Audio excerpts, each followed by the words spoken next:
with these developments that we spoke about, I spoke a little bit about climate change, and I don't think people realize the effect seawater rise is going to have on Sint Maarten. Oh, boy. Perhaps, Yeah. perhaps not everybody will see it in their lifetime, but in my daughter's lifetime, my daughter is 6 years old now.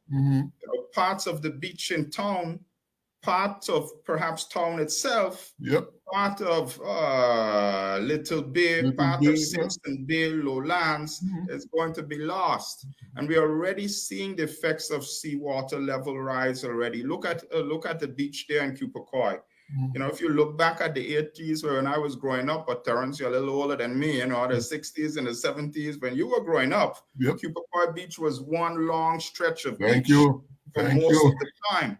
And now you'll be lucky if in some areas you find beach at all. So and recently we had part of the cliff fall down there in Cupacoy Beach. And those are the effects of, climate change, changes in weather patterns, etc. Sea level rise.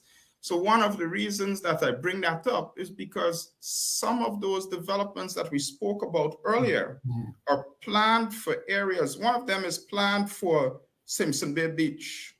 And the part of Simpson Bay Beach pretty close to, what people tend to call Kimsha Beach, but is really historically known by people by our ancestors as the corner. The corner, And so that is, in the vicinity before the Simpson Bay Bridge.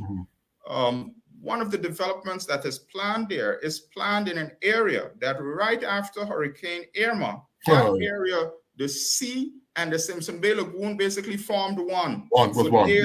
Days on end. And that is where you're going to allow development.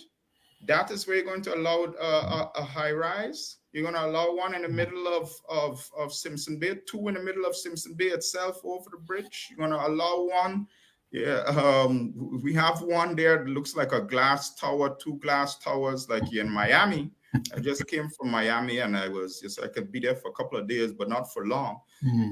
On the Simpson Bay, along the Simpson Bay Lagoon.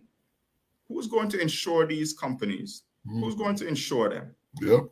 With the effects of climate change, the strong winds of hurricanes, the possibilities of flooding, when they get destroyed, who has to clean up the mess? That same government that did not stop these developments from taking place is going to have to clean up the mess. And Terrance, where's the garbage going to go? So all of these, all the debris, the cement, the glass, all of these sorts of things need to be thought about. Thank you. It needs to be thought about. So, what people really need to think about is that not every bit of concrete poured is progress. No. Concrete poured is not necessarily progress. Jungle. And, what we don't realize is that, yes, I spoke about the importance for us as a people, but we're degrading our tourism product badly. Absolutely. Why are tourists still coming here? How long is that going to last? What did we do with the carrying capacity study of 2004?